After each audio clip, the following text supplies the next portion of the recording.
A todos, agradecer muito a presença de todos, agradecer imensamente ao Otávio por ter aceitado nosso convite de vir fazer essa palestra especial para a mocidade, né? É com muito carinho que a gente recebe ele aqui. Queria pedir Luiz Fernando, que é o nosso presidente da casa, para abrir a reunião, para a gente ter esse momento especial dessa palestra. Boa noite para todos. Boa noite. Vamos fazer a prece então para podermos ouvir, né?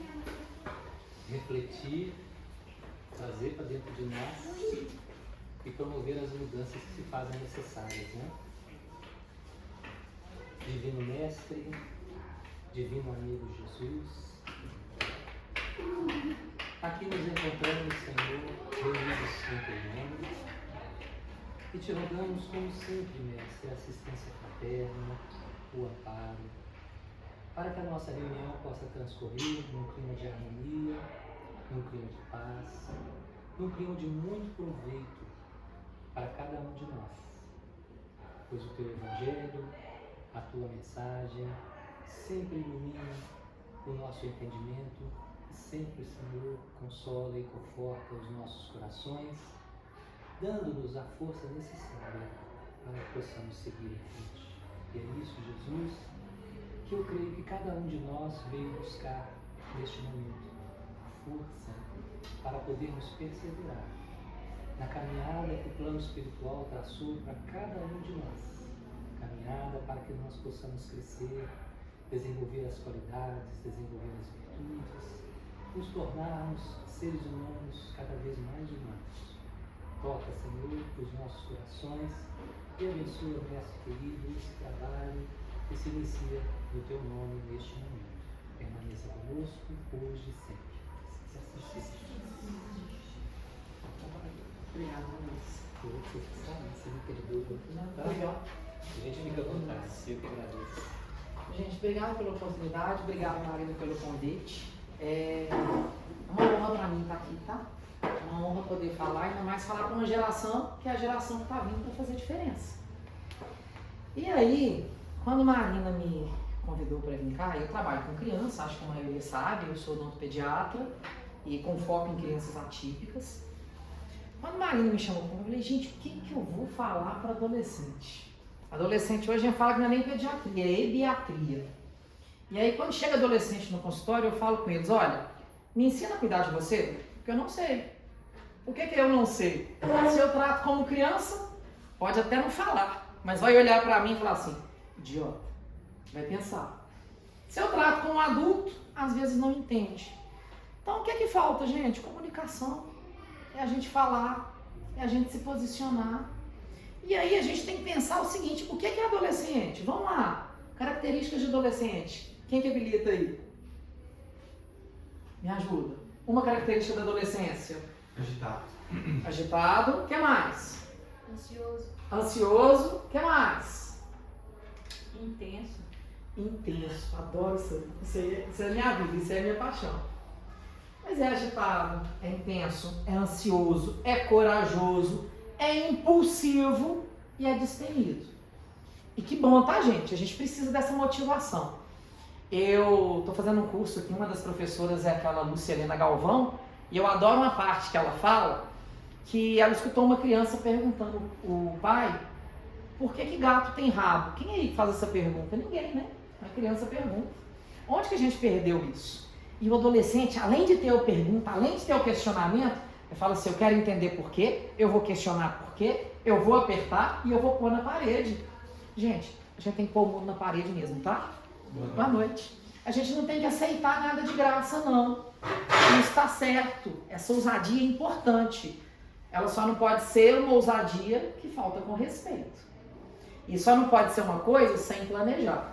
E aí hoje, quando eu vim pra cá, eu não preciso contar que eu tenho 39 anos, né?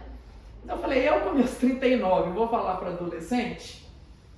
Eu até queria ter vindo de bermuda e chinelo. Eu falei, a primeira vez que eu vou na casa vai ser muito, né? Mas eu falei, quase que eu quis vir de adolescente. Mas eu falei, mas eu vou me comportar como adolescente, eu não vou preparar a palestra, não.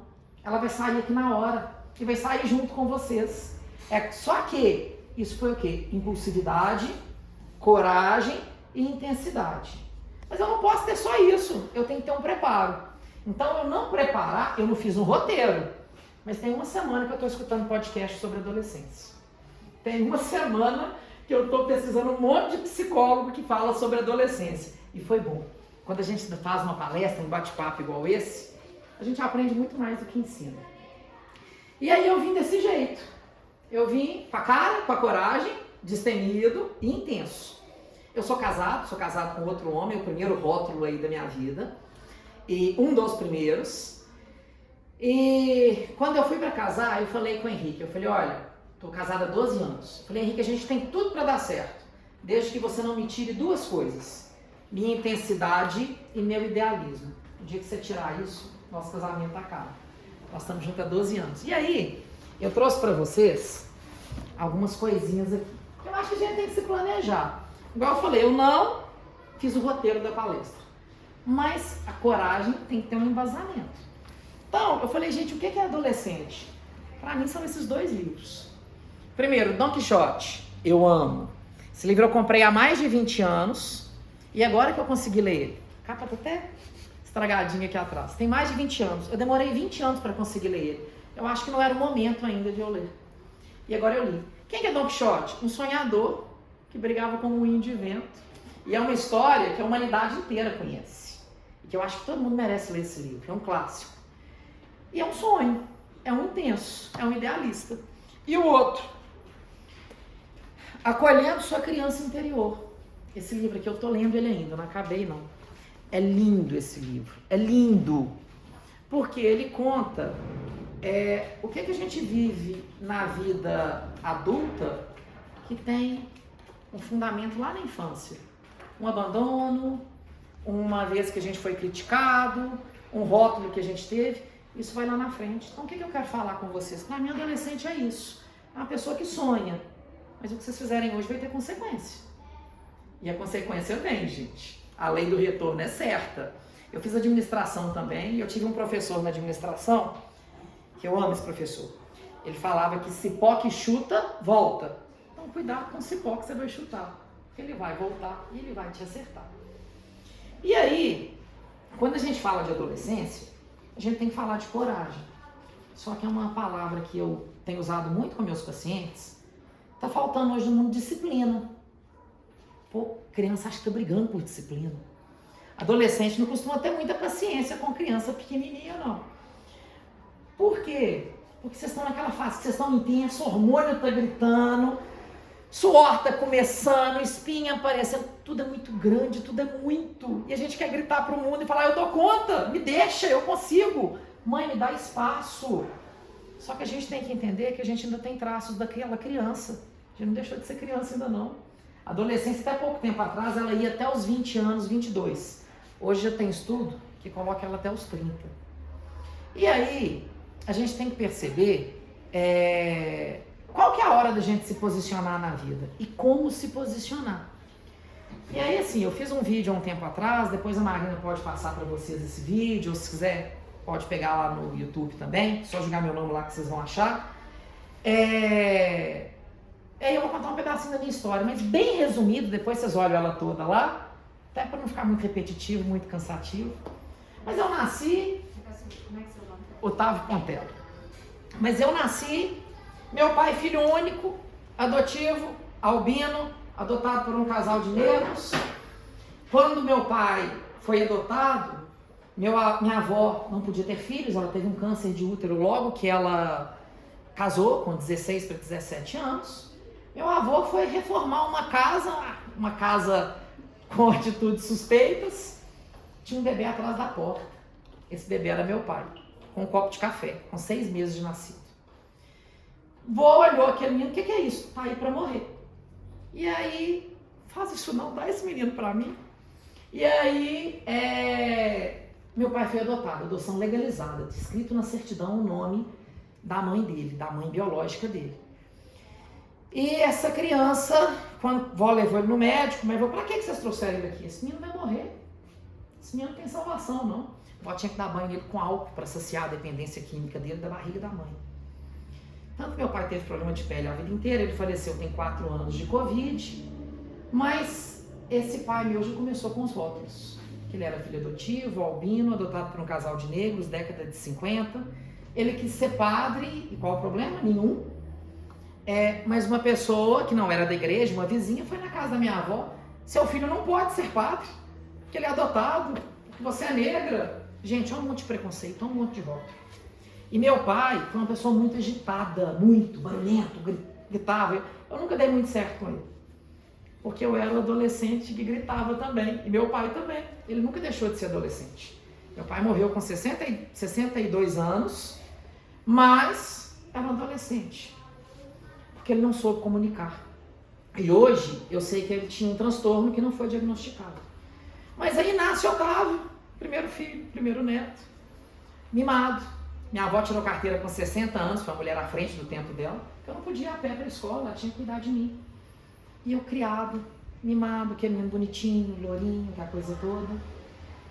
Só que sempre muito agitado. De escutar da minha mãe, você não vai dar nada na vida porque você é muito desastrado. Pensa o tanto que eu tive que lutar, gente, para tirar esse rótulo. E a vida foi seguindo. Então eu já tinha o rótulo de ser o neto mimado, de ser o protegido, de ser o desastrado. Com 17 anos descubro que sou gay. E aí contei da minha família. Aí eu escutei ele em casa assim, tudo bem, deixa que você não traga ninguém aqui em casa. Mas adolescente intenso, o que eu fiz? Na outra semana, cheguei com a namorada em casa. E minha mãe tem um coração desse tamanho, o que ela fez? Eu morava em BH nessa época, eu voltei na outra semana, minha casa estava em reforma, a casa da minha mãe. Falei, mãe, que palhaçada, quem é essa obra no meu quarto? Ela falou, não, já que você assumiu, e eu detesto essa palavra assumiu, que a gente assume um crime, isso não é crime. A gente só tem que saber como que a gente se posiciona. Eu tô reformando a casa porque eu tô fazendo outro quarto pra você. Pra quê, mãe? Uai, você agora tá vindo com o namorado pra casa. Que aí você vai ter seu quarto e seu irmão vai ter o dele. E ela me deu essa liberdade, esse acolhimento. E adolescente, eu acho que o adolescente tem que aprender a conversar com os pais. Mas os pais têm que aprender a conversar com o filho. Igual hoje, essa questão de sexualidade é um assunto muito delicado que a gente tem que ter muito cuidado para falar. Mas uma das palestras que eu ouvi hoje, uma mulher com mestrado em psicologia, que eu amei, ela deu um exemplo de uma criança, de um adolescente que chegou para a mãe e falou, ô mãe, eu queria te contar que eu sou bi. O que uma mãe da época da minha mãe ia fazer, que hoje está com mais de 60? O que é isso? Isso é indecisão, isso é porque não conheceu, isso é porque... Ela falou, não, o que a gente tem que fazer? Chegar para o adolescente e falar assim, olha, eu te entendo, me dá um tempinho para processar a informação, porque quando você grita com o adolescente, você já assustou ele está acuado, e é muito melhor ele te contar do que ele fazer escondido.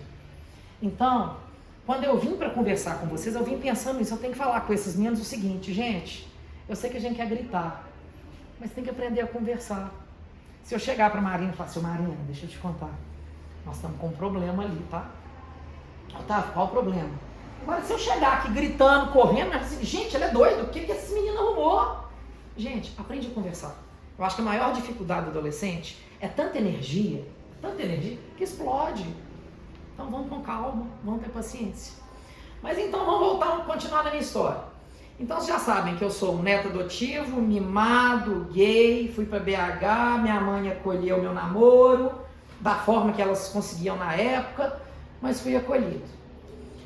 Só que uma agitação gigantesca. E paixão por bicho, paixão por planta, 5 cachorros, 2 gatos, 2 ovelhas, 500 orquídeas, 160 palmeiras, a mão é toda arrebentada porque sou eu que cuido.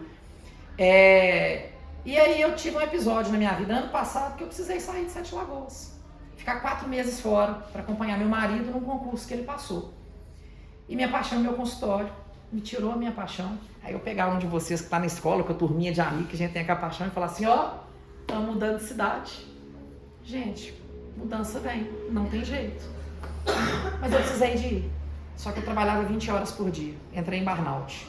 Achei que eu ia infartar. Tava lá em Aracaju, tirei férias. Eu de frente pro mar, eu achei que eu tava infartando, eu não respirava. Não contei ninguém, eu sou tão razão que na hora eu falei assim, respira, cheira florzinha, sopra velhinha, cheira florzinha, sopra velhinha. Acalmei e não contei ninguém e voltei pra cá. Quando eu voltei, eu fui pra terapia, psicólogo, neuro, psiquiatra, e fui fazer meus testes.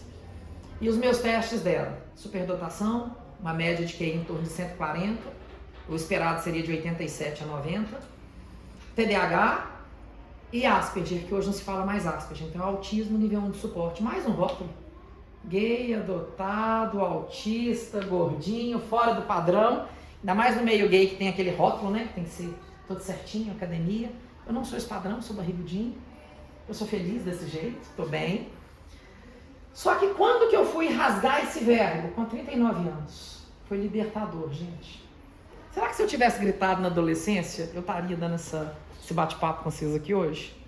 Não sei. Talvez sim, talvez não. Foi o que eu fiz com a palestra. Eu joguei na loteria hoje. Pode dar certo planejar e pode dar errado não ter planejado também. Então, para a gente julgar, a gente tem que ter consciência do que a gente está julgando. A gente tem que saber para que lado que a gente está indo. E você lembra quando eu falei do cipó que vai e o cipó volta? O que a gente faz lá atrás volta agora. O que a gente faz lá atrás serve de exemplo. E a gente é exemplo para os outros. De bom ou de mal. De bom ou de mal. Tudo que a gente faz vai ter uma consequência. Vai ter uma consequência. Você quer saber se sua vida vai dar certo amanhã? É claro que não é receita de bolo. Mas o que vocês estão fazendo hoje? Vocês estão conseguindo se posicionar? Vocês estão estudando? Vocês estão dormindo? Minha mãe é uma chata. Minha mãe só quer me dar sermão. Será que eu estou merecendo esse sermão? Não estou falando que vocês merecem, não. Talvez a mãe esteja errada. Mas a gente tem que refletir. E a gente tem que chegar para a mãe e falar assim, mãe, me ajuda a entender onde que eu estou errado.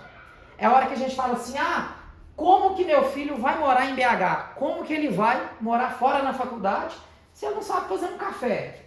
Gente, começa a ajudar em casa, né? Quanto mais responsabilidade vocês tiverem, mais liberdade vocês vão ter. Não dá pra gente soltar um filho se esse filho não sabe fazer nada, se ele não sabe se virar. Então, começa a se posicionar, mas a gente tem que saber posicionar do jeito certo. Chegar, mãe, eu tô adorando ter uma mãe aqui, 2 mães, se a mãe também não, né? Então, 2 mães, porque eu acho que vocês estão entendendo o que eu tô falando, de falar assim, gente, é enlouquecedor. Esses meninos não colocam a cueca no lugar. Eles não lavam um copo. Não lavam um copo, mas quer que eu dou o dinheiro para ir pra festa. Não lavam um copo, mas quer impor para qual escola que eu vou mudar. Gente, começa a lavar o copo e mostrar que vocês merecem respeito. Todo mundo merece respeito. Mas a gente tem que mostrar que a gente é digno daquele respeito dentro de casa. Porque quando vocês começarem a ser responsáveis, pequenas coisas vocês têm autonomia para resolver. Mas igual uma escola, mudar de uma escola é só chegar e falar, mãe, eu quero mudar? Tem coisa demais envolvida. Tem a qualidade da escola, tem o valor da escola, tem o ambiente escolar, tem tudo. Mas se eu sou uma criança, um adolescente responsável, a mãe pode falar assim, eu entendo que ele quer mudar. Você quer mudar por quê?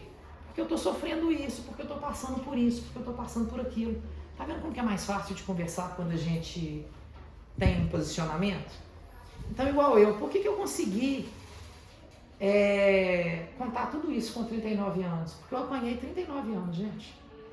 39 anos eu fui desastrado, 39 anos eu fui agitado, 39 anos eu fui chato.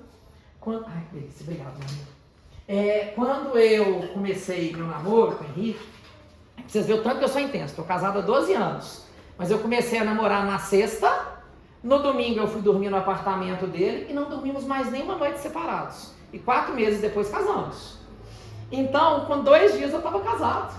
No papel, 4 meses depois. Deu certo, mas podia ter dado muito errado. Então, nem sempre dá para ir viver nessa loteria toda, não. A gente tem que ter cuidado com a gente, porque isso vai ter consequência.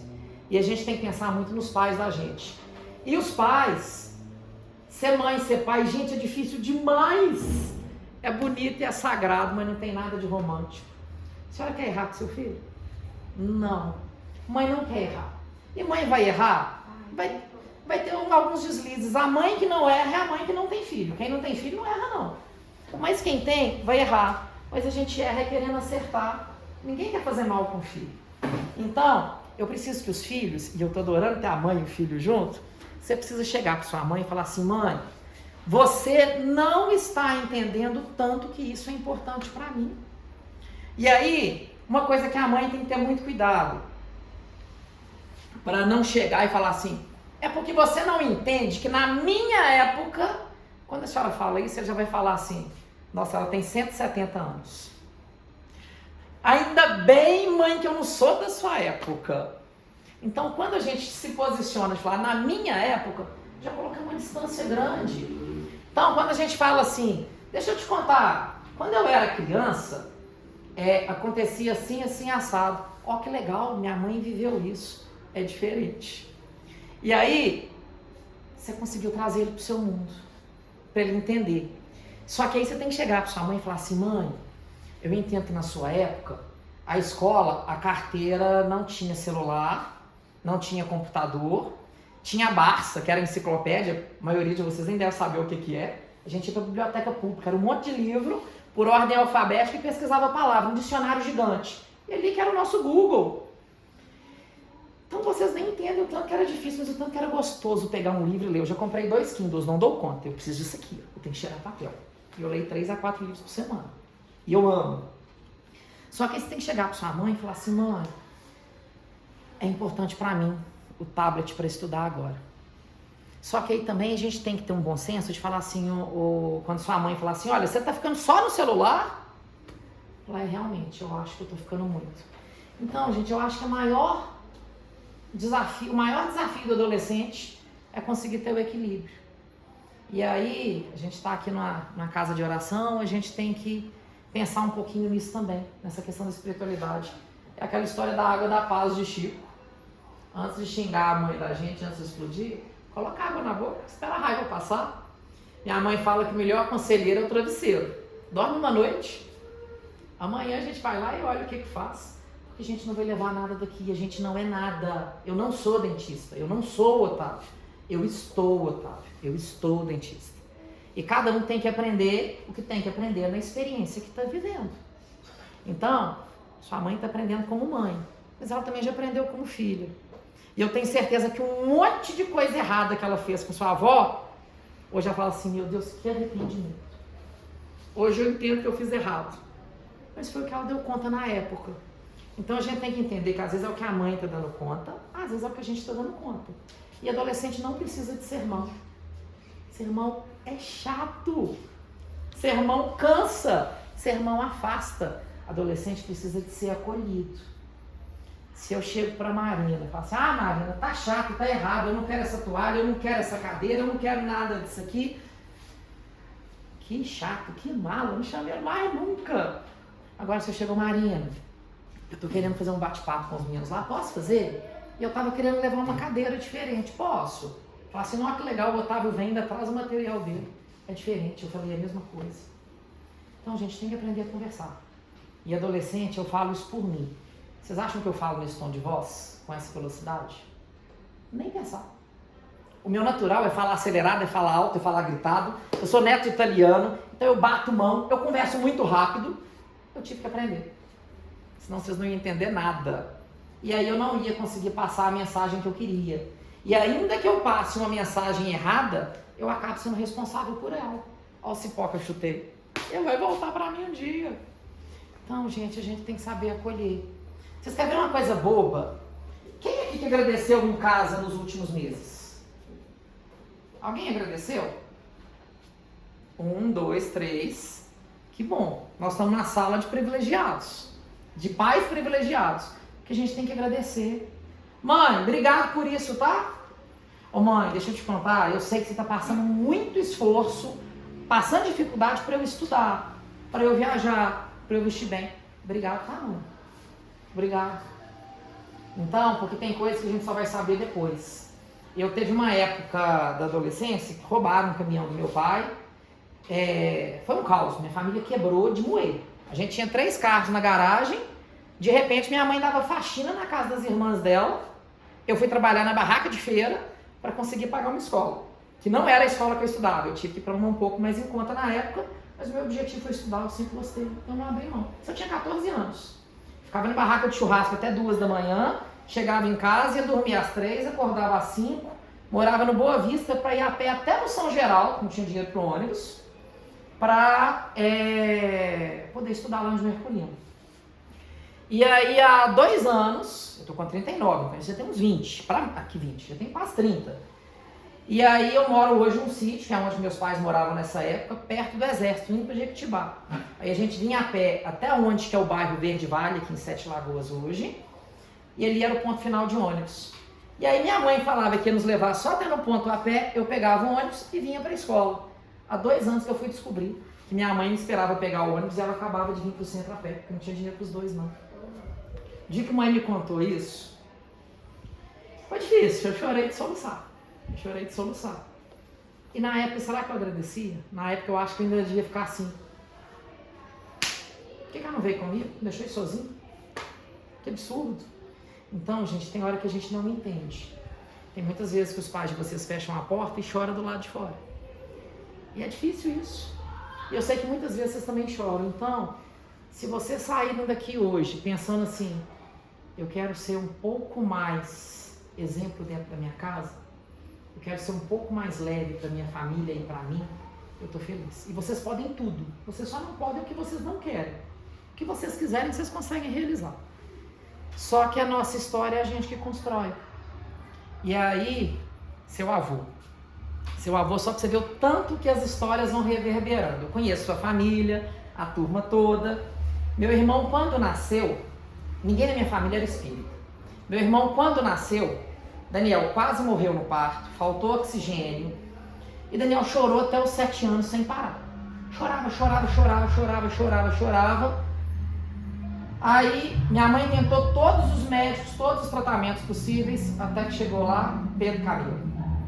Quando chegou em Pedro Camilo, ele virou para minha mãe e falou, olha, não sei se vocês são espíritas, qual a religião suas, mas eu não vou fazer nenhum exame no seu filho, porque vai dar que ele está todo descompensado. Mas sabe o que seu filho tem? Ele não aceita a família que ele nasceu. O dia que ele aceitar, esse menino acalma. Acredita ou não, tá? Passou 15 dias, ele dormiu uma noite, no outro dia ele acordou tranquilo e tão doce até hoje. Tem 36 anos, hoje é funcionário federal, segundo geral da FMG, primeiro geral do Cefet. É minha paixão, é meu bebê. 36 anos eu vejo como uma criança, mora em Santa Catarina. Há 1 ano e meio atrás ele me ligou para contar que estava namorando. Eu comprei uma passagem e fui para lá. Meu bebê beijar na boca? Que palhaçada que é essa, de 36 anos? Então, vocês não crescem nem para os irmãos mais velhos, nem para os pais. E esse carinho é gostoso, mas tem hora que é difícil de aceitar. Mas por que eu comecei a contar essa história de seu avô? Seu avô teve essa história com meu irmão lá atrás. Mas nunca a gente voltou no seu avô.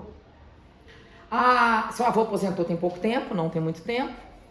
Aí, uns 3 meses antes dele aposentar, me deu um clique. Porque eu comecei a frequentar a casa espírita e eu fui em um médico, fui na outra médica, porque eu falei, gente, tá estranho essas coisas, né? Será que eu tô tendo alguma percepção? Será que é uma esquizofrenia? Tô ficando doido. E aí fiz todos os testes, não tem nada de esquizofrenia. E aí, só que todo médico que eu ia era médico que não tinha visão espírita. Eu lembrei de seu avô, 40 anos depois. Aí eu fui lá e falei, doutor Pedro, vim cá porque eu conheci a doutrina espírita, estou convivendo e tem hora que eu tenho a sensação que eu tenho algumas percepções. E aí eu contei ele essa história. E falei, isso está me gerando uma ansiedade. Ele virou para mim e falou, você tem 3 meses para curar a sua ansiedade. Porque eu estou aposentando, mas eu vou te ajudar. E essa ansiedade e essas dúvidas que você tem 60 anos que eu tenho. Tem 60 anos que eu frequento na doutrina. Então, o que vocês estão fazendo hoje, talvez essa conversa que eu estou tendo hoje, talvez daqui a um tempo, se eu ainda estiver nesse plano, não sei, minha mala, eu não tenho pressa de ir embora, mas minha mala está pronta, quando chamar a gente pode ir, talvez vocês encontrem comigo daqui a um tempo, encontrem uma outra pessoa e falem assim, minha avó contou que quando era adolescente, escutou você falar isso. Então eu não sei qual vai ser a consequência disso aqui hoje, né? E vocês não sabem qual que é a consequência de um grito em casa, qual que é a consequência de não guardar um sapato, qual que é a consequência de matar uma aula. E aí, adolescente vai criando rótulo. E os rótulos doem demais na gente. E a geração dos nossos pais, a minha, dos pais de vocês, é aquela geração que falava assim, se estão te chamando desse apelido, não reclama. Porque se você brigar, o apelido vai pegar. Que falta de respeito, né, gente? A pessoa me bate e ainda tem que ficar calado. A geração suas, graças a Deus, isso mudou. Se te chamou de um apelido, não é mimimi, não. Mimimi é que não doeu na outra pessoa. Se te chamou de ampulhito e você não gostou, fulano, me respeita. Eu não gostei. E tem formas, mas é se posicionar. Então, a minha geração é uma geração que fez muita coisa errada. A geração sua está aí para consertar. Vocês não têm que carregar esse peso, não. Mas vocês vão fazer diferença. E essa diferença é se posicionando. Então se posiciona, gente. Mas se posiciona do jeito certo. Há um ano atrás, a gente teve um encontro sobre autismo. E eu nem sabia que eu era autista nessa época. Eu só sabia dos meus pacientes. E aí esse encontro aconteceu. Eu chegando, a primeira coisa que você falou comigo, a gente encontrou lá. E vamos fazer o segundo? Ó, o clique já deu hoje. E a espiritualidade é tão bacana que hoje, indo para casa, eu conversei com meu marido e falei, Henrique, eu tô bem decepcionado comigo esses dias. Porque eu falei, foi acho que em março do ano passado, e eu falei que dali um ano eu ia fazer um novo, já tinha arrumado até o lugar. Ia ser lá no SESC Senat, com um auditório bacana, tudo certo. Eu fui pro Rio, abandonei a ideia e esqueci disso. Comentei isso com ele hoje. Eu quero o telefone seu, porque nós vamos combinar, esse encontro vai sair. Esse ano ainda. Nós estamos em setembro, até dezembro esse encontro vai sair. A gente é intenso, eu também sou adolescente. E vai sair. E eu queria muito, essa ideia está surgindo aqui agora, eu queria muito que esse encontro fosse organizado pela mocidade. Queria muito que a mocidade, ó, até arrepio. Eu queria que a mocidade abraçasse essa causa. Eu queria muito, ou não precisa ser encontro de autista, mas tem que ser um encontro de inclusão. Eu queria que vocês conversassem entre vocês lá no Mocidadão e falassem assim, nós queremos falar de quê? De sexualidade? Nós estamos querendo falar de obesidade? Nós estamos querendo falar de deficiente? É de mãe chata? Nós estamos querendo falar de planta? É de sapato?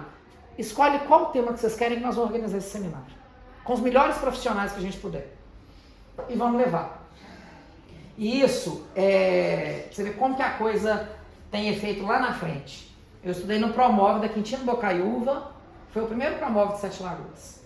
E tinha um diretor na época lá, que sempre que ele fazia reunião com os pais, ele falava, quando eu sonho, é um sonho. Se mais um de vocês sonhar comigo, vai virar realidade. Então, esse seminário vai sair. Se vocês comprarem a ideia, eu compro. Eu dou minha cara a tapa. Eu tô numa fase que eu tô dando a cara a tapa assim, fácil, vambora, não mete a cara. Porque, gente, vamos ser leve.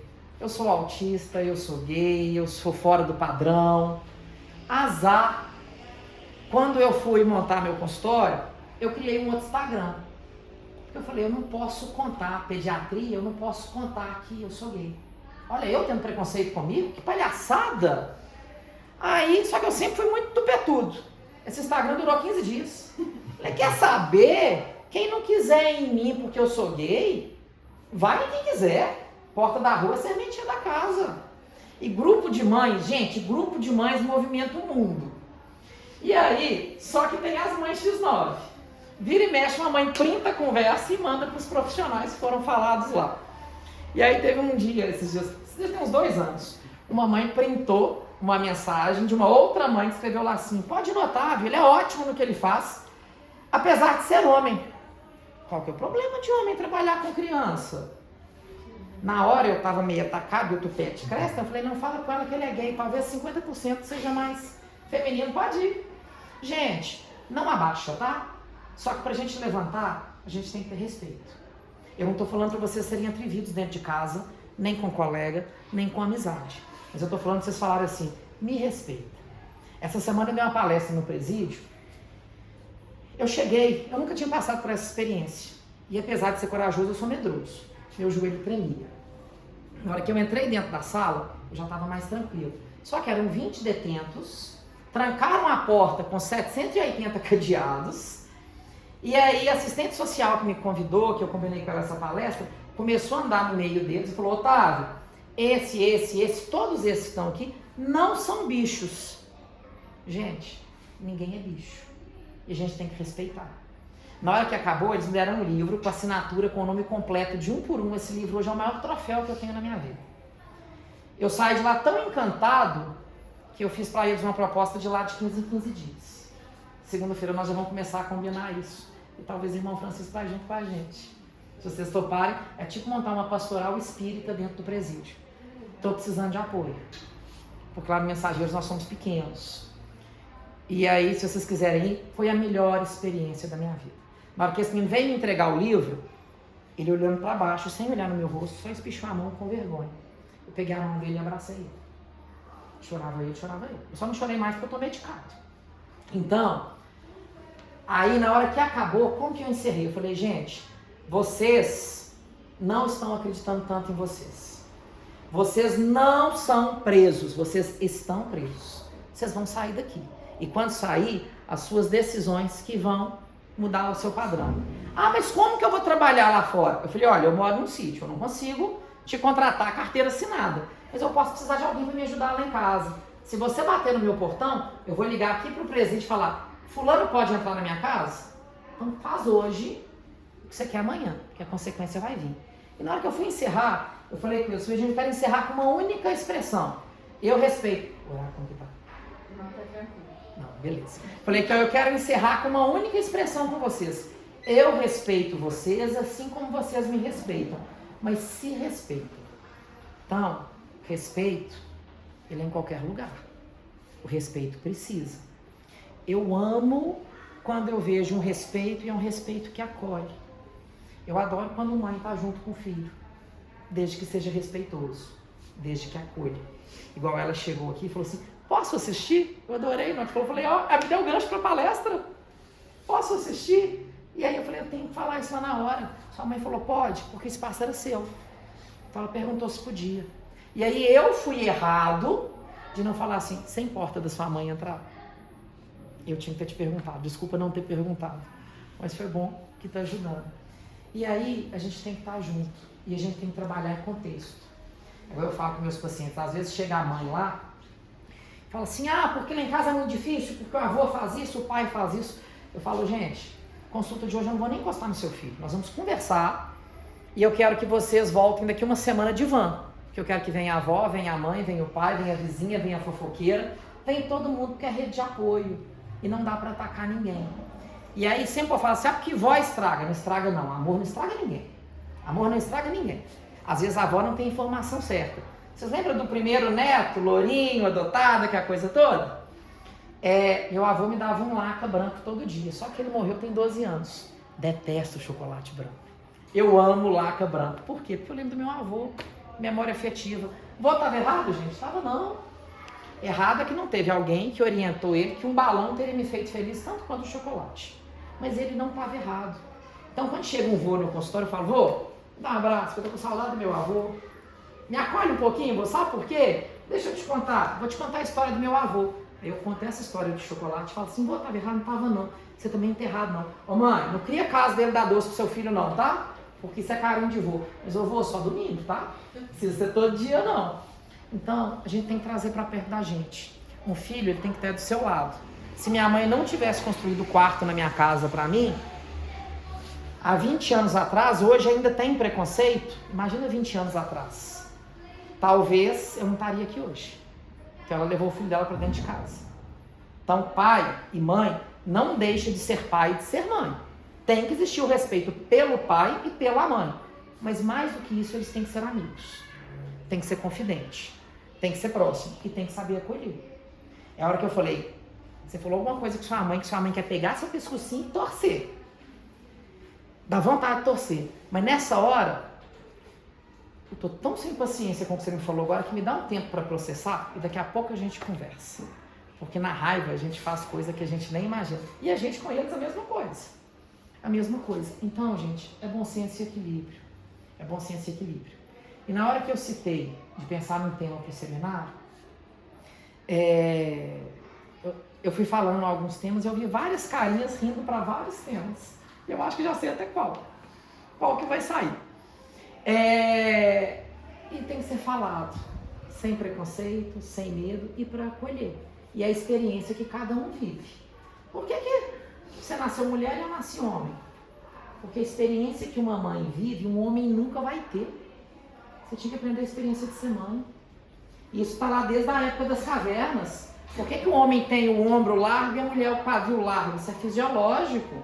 Porque na época das cavernas o homem tinha que brigar, tinha que lutar para defender a prole e a esposa. E a mulher tinha aquele quadril mais largo para reprodução. E ela era cuidadora e tem hoje ainda um pouco esse instinto. Por quê? porque era quem cuidava do filho dentro da caverna. Então, eu só vou aprender a ter o cuidado de uma mãe no dia que eu for mãe. Eu só vou aprender a ser bravo igual um pai no dia que eu for pai. E cada um na experiência que tem que estar vivendo. E aí, olha só pra vocês verem como que a coisa funciona. Quem que fala que eu sou autista? Ninguém. Mas autismo não tem cara, tá, gente? Mas eu só descobri que eu sou autista depois dos 39, depois de trabalhar quase 10 anos com autista. Foi na hora certa. Tem que saber se impor. Tem que saber a hora de se impor. Então, pelo amor de Deus, gente, vamos com calma. Vamos com calma. E hoje eu queria deixar vocês aqui saindo com essa reflexão. Tem que agradecer em casa e tem que saber conversar. Porque se a gente não souber conversar, o ser humano só está aqui até hoje por causa da fofoca, por causa da conversa. Isso é científico, está lá no livro Sapiens do Yuval Harari. O que é a fofoca que nos salvou? Estamos na caverna e vem um mamute que vai matar todo mundo. Aquela caverna começa a gritar. A outra caverna liga o alerta e muda ou se protege. Isso era fofoca primitiva. Então a gente só está vivo até hoje porque a gente se comunicou. Então quem não se comunicar, no sentido figurado, está se matando. A gente tem que saber falar. Ah, mas isso vai gerar consequência. Vai, tudo gera consequência.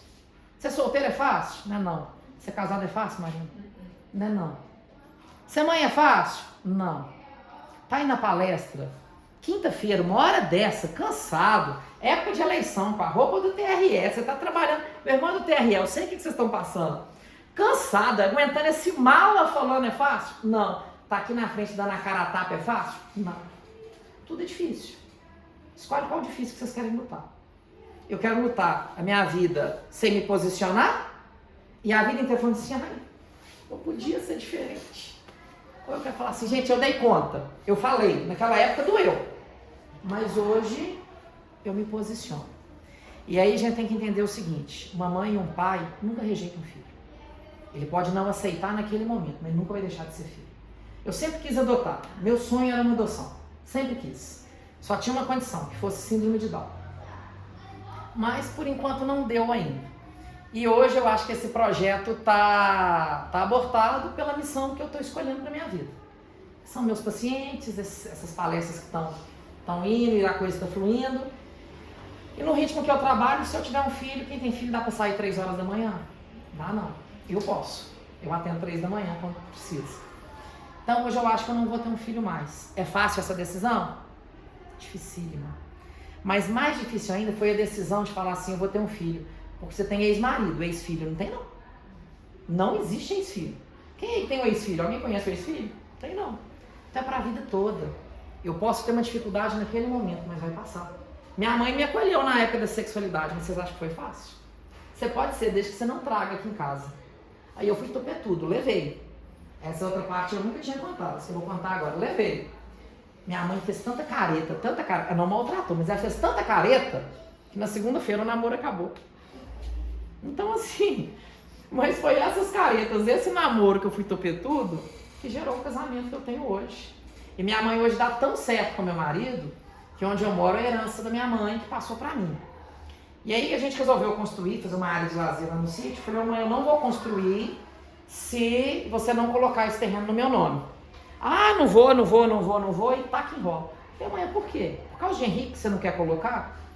Ela é tão puxa-saco dele que ela falou, não, por causa dele eu já tinha colocado. Mas vai que você separa e arruma que não presta. Então assim, a mãe que não queria nem conviver, hoje tem o Genro como filho. Minha mãe ficou viúva, agora tá na fase que nunca tinha tido outro namorado, só meu pai. Tá na fase que ela tá começando a querer viver. E aí agora ela é minha adolescente, então eu tenho uma adolescente em casa de 62 anos. Tem coisas que eu sei que ela não me conta, mas que ela conta pro meu marido. E eu morro de ciúme, né? Porque o filho não sabe e o genro tá sabendo. Ah, me ajuda aí, mãe. E aí de vez em quando eu pego os dois fofocando lá, eu tenho uma... Mas é melhor ela contar pra ele e ele saber o que minha mãe tá fazendo, que tá em segurança. É o caso da mãe com o adolescente. É melhor que me conte, eu sei onde que tá. Eu tenho certeza que Marina fica muito mais tranquila de saberem qual festa que os meninos delas estão, na casa de qual pai, com qual coleguinha. Eu falo assim, ele só foi. Que minha mãe não quis deixar eu ir, eu fui. Fui dar uma volta no condomínio. Volta aonde? Volta aonde? Ah não, o condomínio não tem perigo. Gente, perigo tem dentro de casa. Ninguém, um psicopata não tem cara, não. Então, conversa, gente. Eu tô indo e voltando e sempre ficando no mesmo assunto, na conversa. E aí, vamos lá. Quando a gente falou de adolescente no princípio, nós falamos de intenso, de ansioso, de um monte de adjetivo que expressa intensidade, que expressa força, que expressa um monte de coisa. Agora, o que o adolescente quer pra ele? O que ele tá precisando? Vamos lá. Me ajuda aí agora. Carinho, acolhimento, me ajuda. Vamos lá, você. Me ajuda. Eu tenho certeza que a palavra tá aí, porque é a pessoa que mais está prestando atenção em mim. O que você espera da sua mãe pra você? Carinho. O que mais? André, me ajuda aí. Qual? Compreensão. Compreensão. Talvez atenção. Atenção. O que mais? Vamos lá. Esquece que sua mãe está aqui. O que você espera da sua mãe para você?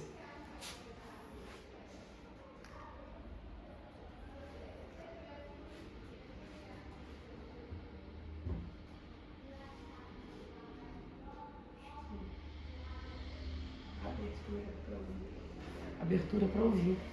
Então, sua mãe não está aqui hoje. Está só você aqui. Então, abertura para ouvir. Só que sua mãe não está aqui. Sua mãe não está aqui. Estamos conversando só eu e você. Como que eu faço minha mãe ter abertura comigo? Eu preciso primeiro confiar. Primeiro eu preciso acreditar nas minhas decisões. O que eu vou conversar com ela é o que eu acredito. O que eu vou conversar com ela vai me fazer bem? O que eu vou conversar com ela pode prejudicar alguém? O que eu vou conversar com ela é importante para mim? É. O que eu vou conversar com ela vai ter consequência? Tudo tem consequência. Mas é minha mãe, eu amo. É minha mãe, ela me acolhe. É minha mãe, na velhice dela, eu que vou cuidar dela. Minha fralda, quem trocou foi ela. Então, ainda que ela não tenha abertura e que ela talvez não entenda nesse momento, você pode ter certeza que é a mãe. Sabe o que eu escutei lá dentro do presídio que eu adorei? Filho deixa de visitar, esposa deixa de visitar, irmão deixa de visitar. A mãe nunca falta. Nunca falta. E que é uma coisa mais difícil visitar um filho seu na cadeia com uma algema, com um uniforme vermelho, que você não sabe se o colchão dele é bom, se o café é bom, se o ambiente está limpo, se ele está apanhando, se ele está sendo abusado. Mas a mãe vai lá ver o filho nessa situação. Então a abertura, não estou te falando para ser reacionário nem fazer nada de errado não, tá? Pelo amor de Deus, não me entenda errado, tá mãe? Pelo amor de Deus. Mas estou te falando assim, não sei nem a abertura para quê, mas igual no meu caso com minha mãe. A abertura, ela é uma pontinha de agulha. E depois a gente vai caminhando, e é aquilo que eu falei lá no princípio. Lava sua roupa, lava um copo, ajuda sua mãe a arrumar a casa. Mãe, eu te ajudo no supermercado. Nossa, meu filho é tão responsável. Meu filho me ajuda tanto. Sua mãe vai ter coragem de não abrir para um filho tão bom igual você. E é só olhar para você e a gente vê que você é uma criança, um adolescente bom. Quisera eu falar assim, eu sou seu pai. Quisera eu falar que eu tenho um filho com a energia e com a cara boa igual a sua. Quem me dera.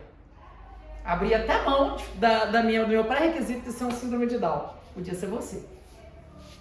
Você acha que sua mãe algum dia? Será que não, ao invés de não existir abertura, será que não está faltando coragem para chegar e falar assim, mãe, deixa eu conversar com você? E ainda vou te contar mais, tá? Sexto sentido de mãe é uma praga. Se sua mãe falar assim, não vai, que vai chover com o sol rachando, você pega um guarda-chuva se você for, porque vai chover. Sua mãe conhece seu coração. Não é hoje nem amanhã. Melhor conselheiro é o travesseiro, não é Otávio, não. Dorme uma noite, dorme 2 noites. Antes de dormir, meu Deus, meu anjo da guarda, meu mentor, Divino Espírito Santo, o nome que você quiser dar. Se possível, conversa comigo essa noite, me orienta. E se eu for merecedor, faça com que amanhã eu lembre, quando eu acordar, como que eu tenho que conversar com minha mãe. Se eu for mais merecedor ainda, essa noite me coloque em contato com minha mãe enquanto a gente dormir e intermedia essa conversa nossa. Porque a gente não se abrir dói muito na gente. Dói muito. Eu hoje, o que eu vou contar agora é muito pessoal. Eu nunca falei isso com ninguém. Pro meu irmão não se sentir ofendido com isso, mas eu não tenho que se sentir ofendido, não é culpa dele. Quando meu irmão nasceu, eu já falei que ele chorou 7 anos. E aí minha avó teve que me assumir mais do que minha mãe. Foi por culpa da minha mãe? Não. Culpa da minha avó? Não. Culpa do meu irmão? Não. Teve culpa? Não. Não existiu culpa. E primeiro que eu odeio a palavra culpa. Porque culpa você só carrega. Responsabilidade a gente pode mudar. Se eu pego esse livro aqui e jogo no chão, é minha culpa ele estar no chão. Agora, se eu sou responsável por ter julgado ele, eu posso pegar ele e falar assim, eu não consigo pôr na mesma posição. Mas eu resolvi, eu voltei com ele para o lugar e limpei aonde que ele bateu. Então, qual que é a nossa responsabilidade por tudo que a gente faz, por tudo que a gente convive? Então, e aí que eu estava falando de falar lá de trás, então não teve culpa. Tem uma responsabilidade, eu tenho que saber lidar. E aí eu até comentei com a Marina que eu tive no Andrei Moreira semana passada, aquele médico homeopata lá de Belo Horizonte, espírita. Ele passou um trator em cima de mim. Passou um trator. A consulta dele, eu vou ficar uns 3 meses na terapia com minha terapeuta aqui em Sete Lagoas para conseguir lidar. E eu cheguei e falei para ele, falei, Andrei, vem cá para te contar que eu sou autista, TDAH, superdotado, que eu tô ansioso, que eu tô isso, que eu tô aquilo. A mão batendo. Já comecei a ficar mais natural. E aí ele falou, tá, você quer que eu morda sua isca? Eu não vou morder. Para mim, você tem 2 coisas. Uma hiperatividade que está gritando, você quer mudar o mundo em 1 semana. Não vai dar conta, não. E trauma de infância, sensação de abandono. E o trauma de infância, a gente tende a repetir ele várias vezes. A gente se abandona ao longo da vida. Eu falei, Andrei, mas como que eu mudo isso? Não existe como. Isso foi a expressão dele, não existe como. Existe onde. Onde chegar. O que é que eu quero? Ter mais auto-amor. Porque quando a gente sente o abandono, o que é que eu quero fazer? Eu quero ser amado. Eu faço tudo para todo mundo e esqueço de mim. Entrou um espinho na minha cabeça tem alguns dias atrás, deve ter mais de 1 mês. Ele ficou 15 dias na minha cabeça, inflamou, eu não tirei. Até eu conseguir ir no médico, em algum profissional, que conseguisse tirar da minha cabeça, mesmo que estivesse doendo. Mas nesse meio tempo eu fui no consultório de madrugada atender um paciente. E eu? E eu? Será que se eu não conseguir abrir com minha mãe, eu vou conseguir abrir com meu chefe no trabalho? Se eu não conseguir abrir com minha mãe, quando eu casar, eu vou conseguir abrir no meu casamento? Então, deixa eu te contar. Você tem a melhor ouvinte. E se ela não escutar na hora, assim, esse não era o momento dela. Mas o seu momento, a sua angústia saiu. Você pode até trocar de angústia, mas aquela saiu. Então, mãe, acolhe. Você dá conta de falar não com o seu menino sabendo que vai ser pro bem dele? Se vai ser pro bem, sim. Se vai ser pro bem? Então, se é pro seu bem, sua mãe sempre te acolhe. Se ela falar não, você tem que repensar e falar assim, será que ela tá certa ou será que ela só não conseguiu entender ainda? E ainda tem um detalhe. O psicólogo tá aí pra quê? Terapia. E uma terapeuta nunca vai contar pra sua mãe que você contou com ela. Ela pode chamar e falar assim, olha, precisamos trabalhar essa frente, mas sem contar o porquê. Então, gente, a gente tem que acreditar na gente. A gente tem que ser forte. Eu precisava dessa cara a tapa aqui? Não. De jeito nenhum. Por que eu tô dando essa cara a tapa?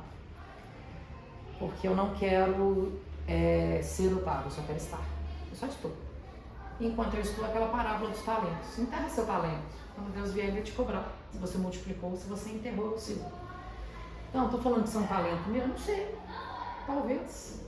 De Marina, essa mãe Marina. Marina, a gente olha pra ela, ela tem uma carinha tão boa, ela tá no lugar certo, ela tem que estar na mocidade. Isso é uma mãezona. Quer abrir? Tá com dificuldade com a abertura com sua mãe? Abre com a Marina. Marca um horário e abre com ela. Faz um teste, ensaia. Para ir para uma peça, um filme que ganhou um Oscar, não teve um monte de ensaio antes, um monte de edição. Edita com a Marina. Eu tenho certeza que ela te apoia. E sua mãe também te acolhe. Mas é só para você ter confiança para conversar. Não, gente, a gente tem que se permitir acolher. E esse mundo, nós estamos na fase de transição planetária, que está tudo muito rápido. O que a gente faz hoje, a gente recebe de volta amanhã. Você pode, na hora que você pensa em chutar, antes de chutar, ele já voltou e já te bateu. Então, por isso que o seminário tem que sair esse ano. Para não falar que a gente está sendo muito ousado, vamos colocar até março. Mas a minha vontade é até dezembro. Eu quero antes. Eu também. Só pensa no tema, pensando no tema, arrumar o lugar a gente resolve. Não, nós já temos lugar. Não, vambora. Manual já tá. Sim. Os temas também a gente fez uma coleta de temas, né, Marina? A gente já tem uma coletânea de temas que eles mesmos trouxeram. Vocês já estão prontos. Já tá no Já meio. tá pronto, tá faltando o quê? Você chegar. Eu quem dera que eu tivesse esse poder todo, quem dera. Juntar a Liga Mas da hoje a gente já faz o fogo, já chegando no fogo. É, rapaz, isso que é pra. Não, Liga da Justiça é pros meninos, nós somos da geração do Capitão Planeta, de bater o anel. Mas, ô, gente, é isso. Vocês querem falar alguma coisa? Porque até agora só eu falei. Eu queria muito escutar vocês. Esse adolescente gosta de falar. Então tá falando. Se você quiser, Otávio, você pode fazer uma prece pra gente, aí a gente libera um lanchinho ali, talvez comendo, eles se soltam pra falar quando vai comer. Eu fiz um curso em BH ano passado que eu amei. Um curso de cirurgia em recém-nascido. A melhor parte do curso é o happy hour depois. Então, E o professor lá do curso falou, gente, eu só faço o curso com esse modelo. Porque tem a aula, mas a troca de experiência é no lanche. E aí no lanche é trocar experiência. Marina tem meu telefone. Quem quiser conversar. Não vou contar pra ninguém o que a gente conversou, tá? Só que vocês são menor de idade. Então tem que ter cuidado. Dependendo do que conversar, eu não posso guardar pra mim. Mas Marina tá aqui, e eu já falei, Marina, eu conheço Marina pouco, mas a gente sabe que não existe encontro, existe reencontro. E Marina, o rostinho de Marina é de acolher. Marina é aquela pessoa que você olha, não tô jogando confete não, você não precisa disso. Mas é só a sensação que eu tenho. Marina é aquela pessoa que você olha pra ela e você fala assim, ela tá ali tímida, mas tá me esperando pra me abraçar. Então, se permitam ser abraçados, tá? Se permita ser abraçado. E a abertura para sua mãe, eu não abri a porta para você não, tá? Eu arreganhei. A porta tá arreganhada. E você ainda bem que você tá de costas pra sua mãe, que você não tá vendo a cara de sua mãe. Porque toda hora que eu falava, cara não, quem tem cara é cavalo, o rosto da sua mãe. Toda hora que eu falava, sua mãe dava um sorrisinho assim, que bom. Ele agora vai falar comigo. Ele vai conversar. Olha lá, e ela balançou a cabeça agora que sim. Sua mãe tá te esperando. Sua mãe tá te esperando. E aí, eu trouxe essa planta aqui hoje, por quê? E vocês viram que ela tá até meio murchinha? Foi intencional, tá? Eu deixei ela no chá, ficar sem água, tá muito seca. Porque eu ia fazer uma dinâmica de falar assim, quem aqui que acha que precisa agradecer em casa? E vamos ver quem precisa mais. E aí eu ia colocar vocês para conversar entre vocês, para definir um que fosse levar isso para casa, entregar em casa, e depois aqui com a Marina vocês iam discutir o que isso deu de efeito positivo em casa. Não vou fazer isso não. Sabe o que eu vou fazer isso? Não precisa nem te entregar agora se você quiser. Essa planta é sua. Quando você quiser conversar com sua mãe, você vai entregar para ela a planta, ela vai entender que é a senha assim, mãe, só escuta. Eu não quero que você fala nada. Eu não quero que você julga. Eu não quero que você comenta. Eu só quero que você me escute. Então essa planta aqui é sua senha, tá? Essa aqui é a chave da sua fechadura. Então, mãe, me escuta. Aí um outro dia ela discute com você. Mas nesse dia, essa planta aqui é a senha sua. Quando você entregar, tá muito sua. Quando você quiser, você coloca para ela. A gente tem que ter artifícios para abrir as fechaduras.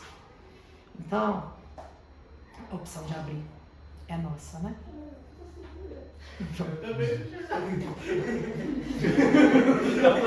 Chora não, que eu choro.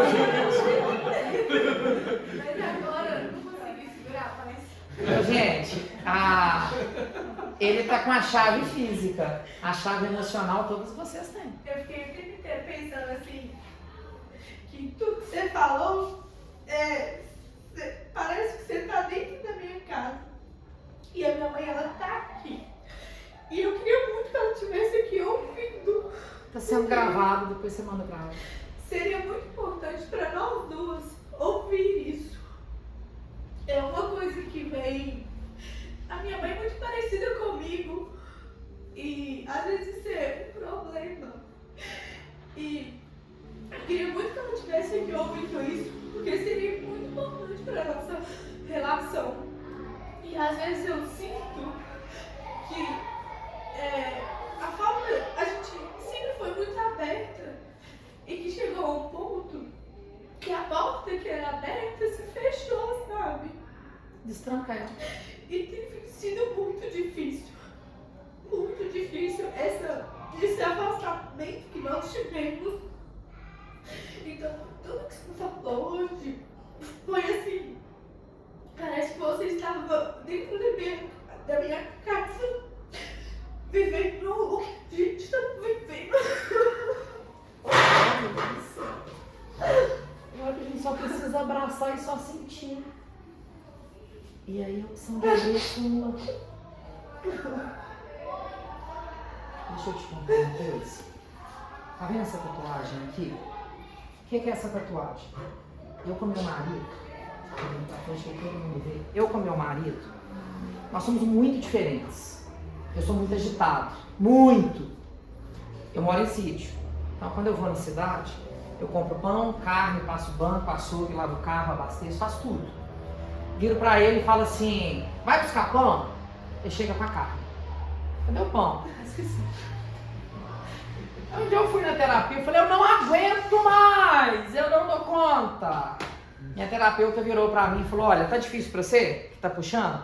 Imagina pra ele que você tá tentando arrastar ele sem ele querer. Eu cheguei ali em casa e pedi ele desculpa. Eu tava com raiva e me senti culpado. Tô falando de você sentir culpado não, e não existe culpa, existe responsabilidade. Vocês afastaram. Você tá tendo a oportunidade de estar aqui. Não existe acaso, a gente sabe que não existe. Assuma uma responsabilidade de aproximar. É fácil? Não. Talvez na hora que você for, ela vai recuar até mais. Mas você tentou. Você está fazendo sua parte. E aí, assim, eu tô vivendo isso na minha casa. Talvez por isso eu tenha até citado um pouco. Eu e minha mãe sempre fomos muito amigos. De mãe me ligar, tampa o ouvido, gente. Eu tá em locais em BH. Ô mãe, você tá me atrapalhando. Na hora que você acabar, você me liga. A gente tinha essa proximidade. Aí minha mãe, no eu ir pro Rio, ela se sentiu sozinha aqui, por muito que a gente deu todo o suporte, e começou a querer namorar. Só que minha mãe não sabia nem fazer um pix sozinha, mas começou a querer usar celular, aplicativo. Eu quase infartei. Hoje eu sei que é direito dela, eu dou todo o apoio, mas eu afastei. E doeu com força. Porque eu tava lá no Rio de Janeiro, fiquei 4 meses eu no sambódromo, eu queria ligar para ela de vídeo para ela ver a emoção que eu tava sentindo de estar ali, que era um sonho da minha vida. Mas eu não conseguia ligar. E agora eu já tô reaproximando dela. Hoje já tá na aula de dança agora. Ela só não tá aqui comigo, porque ela tá me acompanhando em tudo que eu tô fazendo. Ela só não tá aqui porque ela foi com a aula de dança. E tá certo, ela tem que dançar. Ela teve um casamento que ela não saía de casa. Só que a responsabilidade foi minha de chegar perto dela e falar assim, mãe, concordo com isso ou não concordo com isso? Mas vem cá, me abraça. Então, fácil não, mas destranca. A chave tá na mão dele, mas ela tá passando de mão em mão. E isso não é só com mãe, não. É com colega de trabalho, é com filha, com marido, é com colega de mocidade. E aí, espírito é perfeito? Não, é ser humano igual a qualquer pessoa. Eu acho que se a gente tá aqui, a gente é até mais defeituoso, porque a gente tem consciência do que a gente tem que melhorar. A gente fala assim, meu Deus do céu. Não é para sentir culpado, mas a gente tem consciência. Tenta fazer diferença. Dá cara a tapa. Você falando isso, às vezes eu voltei alguns dias atrás e eu percebi que ela tentou uma aproximação, sabe? Só que eu estava tão fechada que eu não consegui abrir a minha porta para ela. Mas eu vou fazer diferente na hora que eu sair daqui. E não tem que ser nem hoje nem amanhã, mas só tem que ser feito. E agora que você tá... A doutrina espírita, ela é linda, mas tem hora que ela judia da gente. Agora você tem a consciência que está na sua mão. Não, a responsabilidade agora é sua. Eu não ia contar isso agora não, mas por causa disso eu vou contar. Quando começou a vir essa questão da mediunidade, veio a minha vida passada todinha. Eu sei o que cada uma de casa foi. Meu pai assassinou meu filho na vida passada. Meu filho na vida passada foi meu irmão. Fiz essa paixão com ele. Quando ele falou que tá namorando, eu tranquei o consultório e fui embora para Santa Catarina. Meu bebê não pode beijar na boca, não. Isso é uma mãe que faz quando a filha fala que tá namorando. Meu pai, quando eu na maternidade, ele chegava perto de mim, eu dava crise de choro. Eu chorava de soluçar. E eu na vida passada, eu era marido da atual pessoa que é minha mãe nessa vida. Por isso meu ciúme dela. E meu pai era irmão da minha mãe. E ele foi abandonado pelos pais dele na vida passada. Tanto que ele aprontou, assassinou meu filho, que tentou. Nessa vida eles não puderam ter filhos e vieram de novo como pais dele para provar que perdoaram ele. Meu pai cuidou da mãe com Alzheimer e do pai com as 2 pernas amputadas 12 anos. Só que então eu sabia que o meu pai era o assassino do meu filho. Foi péssimo saber disso. Foi péssimo. Péssimo. Eu falava, eu tenho que perdoar. E aí, eu perdoei meu pai, nós nos perdoamos na última conversa, que ligaram pra mim, seu pai tem que ser entubado, mas ele não aceita. E só entuba se a pessoa aceitar ou se ela perder a consciência. Pai, entuba, pelo amor de Deus, eu vou morrer. Pai, se me entubar, você vai morrer mais depressa ainda. Cuida de sua mãe, cuida de sua avó, nós nos perdoamos e nos despedimos. Aí eu fiz uma palestra na Casa Espírita, que foi, meu pai não tá mais nesse plano. Eu senti ele na reunião e eu conversei com ele na reunião. Eu falei tudo que eu queria falar pra ele. E aí eu que vou chorar, que dói. Aí depois, eu fui pra reunião mediúnica lá da casa que eu frequento. E aí, o pai esteve lá 2 vezes, na reunião, que eu estava presente. Eu não sei se ele percebeu que eu estava, se ele viu, mas ele chorava muito. Ele falava assim, a gente tem que se perdoar. Quando a gente não se perdoar, a gente não vai conseguir. E é difícil, tá? E aí, eu sempre fui muito, o que tem que ser resolvido, a porta tem que ser aberta. Tem que abrir essa porta. Porque senão nós vamos ficar a vida inteira assim, e se sua mãe sai aqui, um carro atropela ela morre, e fala assim, e se? Eu queria ter falado e não falei. Aí eu fui no cemitério, isso deve estar uns 6 meses. Eu fui no cemitério, desmarquei os pacientes da tarde, fui pro cemitério, sentei num banco lá. Gente, eu tava igual um mendigo lá, eu deitei no banco, acho que eu fiquei umas 3 horas deitado no banco do cemitério. Falei, pai, eu sei que você não tá aqui. Eu sei que isso aqui é só seu corpo. Mas aonde você estiver, eu só tô te avisando que eu não volto nesse cemitério mais nunca para visitar seu corpo e seu túmulo. Mas onde você estiver, a gente tá junto. Não sei se nos perdoamos pelas vidas passadas, porque nessa você não foi um pai ruim. Nós não tivemos um relacionamento bom, não demos conta. Mas um pai ruim você não foi. Ele fez tudo que ele pôde fazer por mim. Mas se a gente não se perdoa, vamos pelo menos tentar trabalhar junto. Vamos pelo menos tentar me ajudar, sabe por quê? Porque se a gente ajuda um ao outro, eu acho que nesse momento ele está me ajudando de estar conseguindo contar essa história para vocês. Se eu não estiver aqui, eu estou fazendo por nós. Porque quando a gente ajuda o outro, o nosso problema fica pequenininho. E fala assim, ó, que vai fazer a diferença lá na frente. Você quer ver como que a coisa do cipó vai e volta?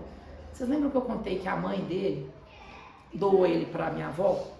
As 2 são minhas avós. Essa mulher foi morar nessa casa de prostituição porque ela engravidou de um homem casado. E naquela época, o que acontecia com essas mulheres? Só tinha esse destino, não tinha outro não. Depois ela conheceu um policial. E ela teve que sair. Obrigada, verdade. E ela teve que sair. E ela casou com esse policial e saiu dessa casa. E aí ela quis ser mãe. Ela quis ter filho. Mãe ela já era, ela tinha tido meu pai. Ela quis ter filho. Ela não pôde ter não. Aí ela adotou uma criança. Então assim, é a história de um livro. E eu não conhecia essa mulher. E meu pai cuidou da velhice dela sem minha avó saber. Minha avó que criou ele. Pra não gerar ciúme, insegurança, aquela coisa toda. E aí eu não acreditava, mas eu fiz uma constelação familiar um tempo atrás. E foi lindo. Era quem regia a minha constelação. Na hora que eu coloquei a mão no bonequinho que representava ela, eu chorava de soluçar e falava, eu te entendo. Você amou tanto meu pai que você doou ele para ele não morrer. Para uma mãe, imagina você ter que dar um filho seu para alguém. Você tem que amar demais para você abrir mão do seu filho para falar assim, eu tô doando ele porque senão ele tá na casa de prostituição com 7 meses ferido com um copo de café. Essa mulher foi guerreira demais, ela foi forte demais. Eu não conheci ela, mas hoje eu agradeço ela porque eu só tô aqui porque ela doou esse filho dela. Eu só consegui te tocar para você chorar porque ela doou o filho dela. Então tudo, gente, tem uma consequência e tem um significado e não existe acaso. Então hoje eu queria muito que vocês abrissem as portas de casa, porque hoje eu também vou tentar abrir em casa. Também vou. Tô falando para vocês, mas eu tô falando é para mim. Talvez por isso eu tô conseguindo ir tão fundo, porque eu tô pensando em mim. Pensando em você, em você, em É, você. ali, ó. Sua mãe? É. Vem cá. 1 minuto. 1 minuto, mas eu tô te esperando. Não, volta aqui. Já que é 1 minuto, então vem de uma vez. Deixa eu te contar. Nós queremos agora abraço de mãe e de filha. Vai lá.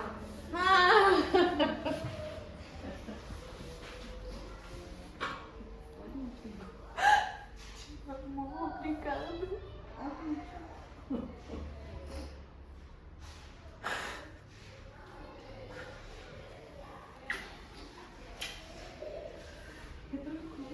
Eu não tô entendendo. Sabe o que aconteceu aqui? Eu vou te passar só um resumo. É porque a gente tá falando dos vínculos, eu tô contando os meus vínculos. Ela falou tanto que a mãe dela é importante pra ela. E aí ela começou a chorar por causa do tanto que a mãe dela é importante pra ela. E eu tava falando que eu queria muito que minha mãe estivesse aqui pra escutar.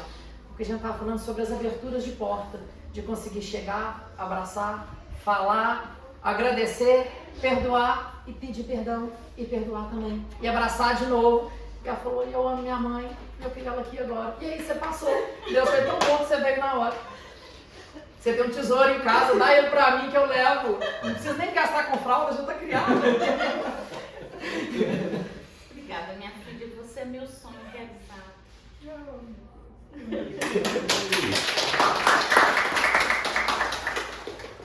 Depois disso, eu acho que não tem mais nada pra falar hoje, né? Só chorar, e aí eu queria que a prece final fosse sua. Então, será que eu vou dar conta? Dá? Vem cá. Você é forte. Você é mais forte que nós todos. Você abrir seu coração aqui, assim você foi mais forte que qualquer um de nós. Então vamos fechar nossos olhos, elevar nosso pensamento a Jesus e agradecer por essa oportunidade de estarmos aqui reunidos, por todos os ensinamentos que tivemos aqui hoje e conseguimos colocar em prática na nossa vida. Obrigada por tudo e que assim seja. Que assim seja. Obrigado pela oportunidade. Muito obrigada, tá? Você acolhe todo mundo, me acolhe também.